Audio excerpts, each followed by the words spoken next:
Today is Monday, October 11th, 2021. Welcome into Dirt Tracker Daily. I'm Justin Fiedler. Coming up, we've got champions for the AllStars, Lucas, and Silver Crown Series. David Gravel keeps chopping down at Brad Sweet's Outlaw points lead, but why that doesn't matter. Results from Super Dirt Week and a lot more. Before we get going, if you'd like a free and easy way to support what I'm doing, you can subscribe and follow the show and leave me a review on Apple Podcasts or wherever you watch or listen. You can also follow at Dirt Tracker on Twitter, Instagram, Facebook, and TikTok, and DirtTracker.com is home to a bunch of cool dirt racing content. Now, let's do this. The final two nights of the season for the World of Outlaws Sprint Car Series in central Pennsylvania are in the books, and a bit surprisingly, neither race at Port Royal was won by an Outlaw or Posse team.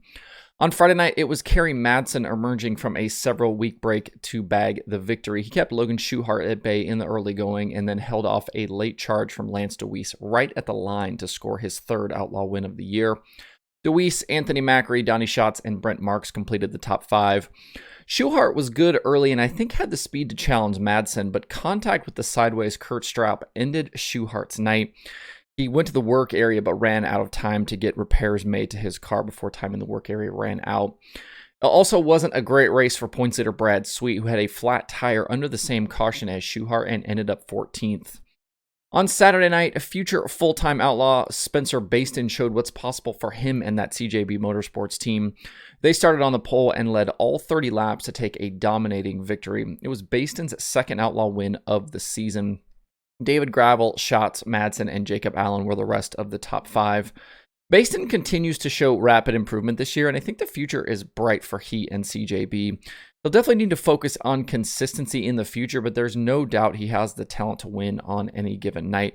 And that CJB 5 car is a good-looking car now with that new paint scheme. As for the Outlaw Championship picture, Gravel gained more ground on Sweet Saturday, with Sweet's fall from 5th to 12th in the final results. Headed to Lakeside Speedway on Friday, the gap between the top two is now 92 points.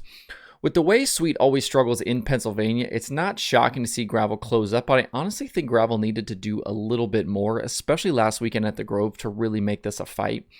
92 points is about 46th position, so with 5 features still to go, that means Gravel still needs to beat Sweet by more than 9 positions per night the rest of the way.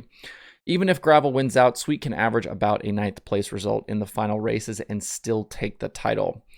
This will definitely be a talking point over these next couple of weeks, but I still think this is done. I still think Sweet is your 2021 Outlaw champion.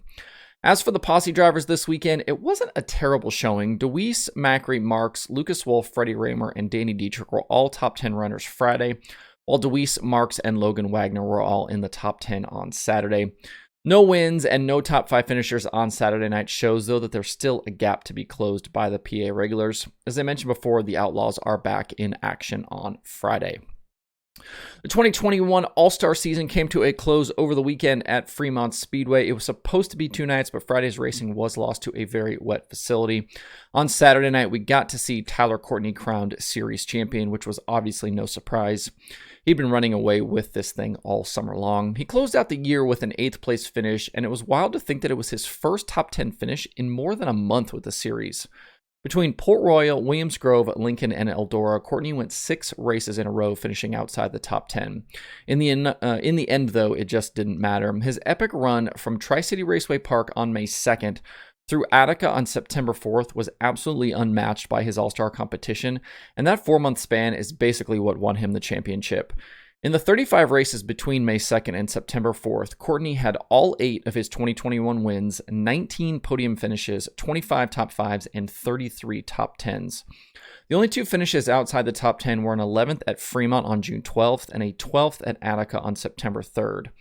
In 53 total races in 2021, Courtney had 8 wins, led 234 laps, had 27 top 5s and 40 top 10s, an average finish of just a tick higher than 7th, an average feature start of about 8th, a total feature plus minus of plus 55. He had 14 heat race wins, 4 dash wins, made 35 out of a possible 50 dashes, and was overall quick time on 5 different occasions.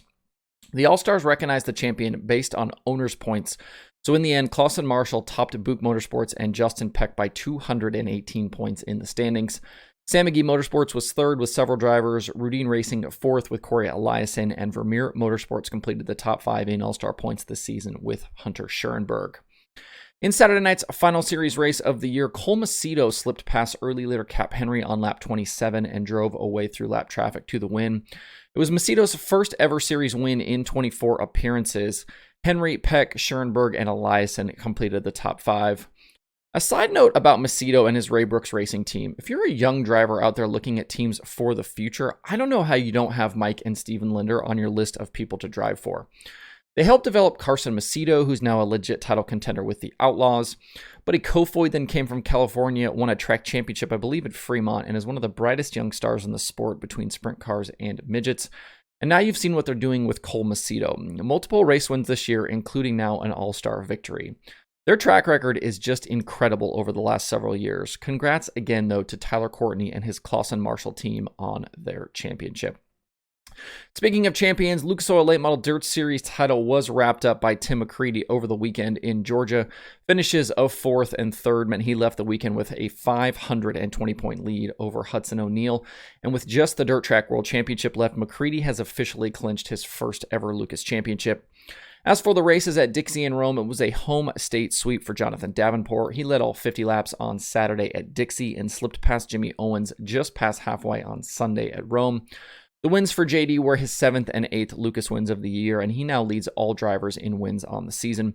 Brandon Overton, Chris Madden, McCreadie, and Earl Pearson Jr. were all top 5 runners on Saturday, while Overton, McCreadie, Kyle Bronson, and Ricky Thornton Jr. completed Sunday's top 5.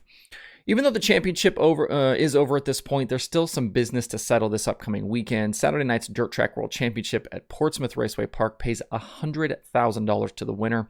And that event will certainly take center stage with the Outlaws off and racing seasons across the country starting to wind down. Brandon Shepard is the defending race winner, and you should see a healthy field of cars this coming weekend, with last year's event drawing north of 60. We'll have more on the Dirt Track World Championship later in the week. USAC National Midgets lost their Friday show at Wayne County Terrain, but they did get to race on Saturday night at Tri-State Speedway in Hobstadt, Indiana. Championship battle here is still incredibly tight between Chris Windham and Buddy Kofoid, but Windham was able to get a little breathing room on Saturday night with the West Coast looming.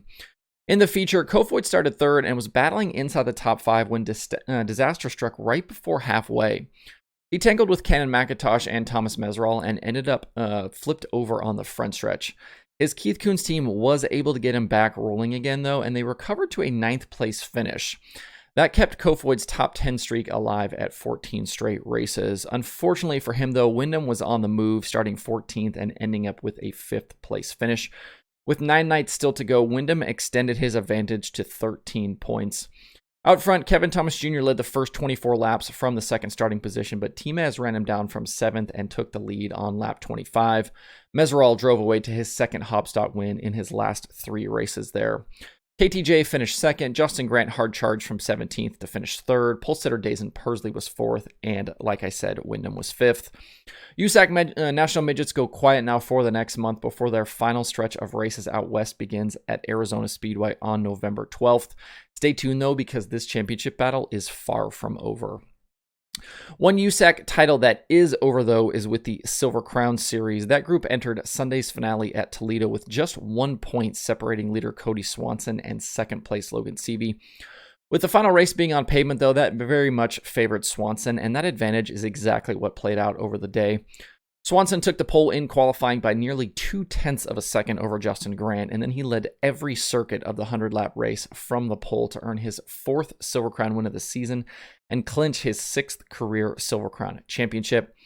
The day, though, wasn't without drama. Late in the going, Swanson got caught up in a mess with some lap traffic and ran the final 13 laps with a hole in the nose and a bent front axle.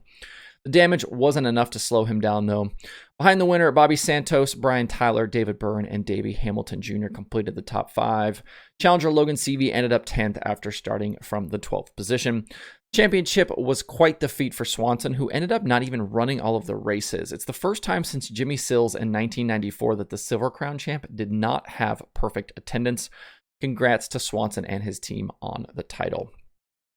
Super Dirt Week at Oswego wrapped up over the weekend, and 4 different event champions were crowned. In the Dirt Car Pro Stock finale, Chad Jessio led the final 39 laps to take his first win in the 50-lap main event. Jason Casey and Rob Yetman completed the podium, but results are still unofficial pending tech inspection. I believe that's happening today. With the Sportsman Modifieds, Zach Sabaka started deep in the field in 19th, but that didn't stop him from grabbing his first win at Oswego in just his third time at the event. He grabbed the $4,000 win over Matt Janzik and Brian Calabrese. On Saturday night in the Salute to the Troops 150 for the 358 Modifieds, it was Stuart Friesen grabbing his first ever win in that race. He'd finished second four times and is a multi-time winner of the 200, but had yet to capture the 358 main event. He took the lead from Mike Maresca on lap 115 and held on the rest of the way for the win over Matt Williamson and Jimmy Phelps.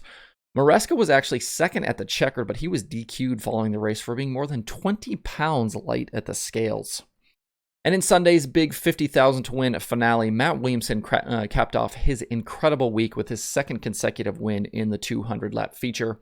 He inherited the lead on lap 151 when leaders Peter Britton and Tyler Dipple made contact and never looked back. Billy Decker, Matt Shepard, Friesen, and Larry White completed the top 5. Williamson ended the week with 5 wins and over $100,000 in prize money. Quite the week there for Matt Williamson at Super Dirt Week.